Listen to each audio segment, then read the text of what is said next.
My husband told my daughter that he doesn't see her as his real child, so my daughter proved him that she doesn't see him as his real father, and he was depressed. I got pregnant with my daughter Sarah when I was in college. My parents and my then boyfriend's parents pushed us to marry, which we did. My late husband unfortunately passed away a week after our daughter's second birthday because of a heart complication that we did not even know he had. It was a very hard time for me, and I went through a very bad depression. 4 years later, I met my now husband, Robert, on a blind date set up by a friend. He was one of my best friend's cousins. We hit it off and got married a year later. Even when we were dating, he was very hands-on with my daughter, and it did not take too long for my daughter to call him Papa. Even until we got married and when I got pregnant 2 years into the marriage and gave birth to twins, he still acted like a father to Sarah. She was even included in my husband's family reunions and the cousin group photo shoot that my in-laws organize every Christmas. Things took a bit of a turn when Sarah turned 18. She started calling him by his first name, and both Robert and I were taken aback by the change of attitude she was displaying. I asked Robert what that was about, but he only shrugged, not knowing the reason too. I thought things would go back to normal, but she has been consistent in calling him by his first name, so I asked her if we could talk. Robert asked if he could join, which Sarah agreed. To make it short, my daughter overheard my husband talking about a Father's Day trip to his friend who owns a hostel. His friend asked him if he forgot to include Sarah since my husband only asked him to prepare 3 bedrooms. My husband replied that he planned this trip for his real children only. It wouldn't make sense if Sarah was in the trip since he wasn't her real father. This made Sarah feel betrayed and hurt because she saw him as her real dad,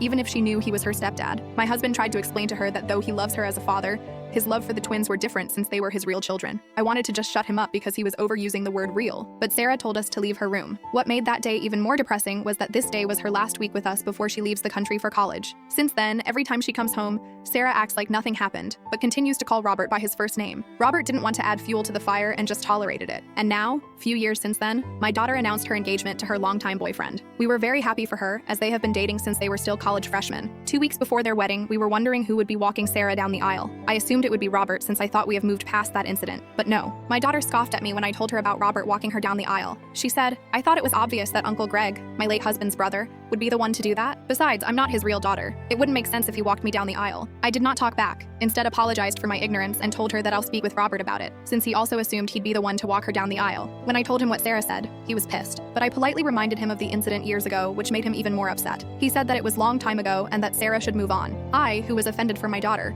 told him that he shouldn't be upset since he doesn't see her as his real child anyway. He then got teary-eyed and told me to not speak to him. He still attended Sarah's wedding but looked visibly down. We still aren't on good terms and have been pretending in front of relatives. My daughter does not know about this, and I want to keep it that way.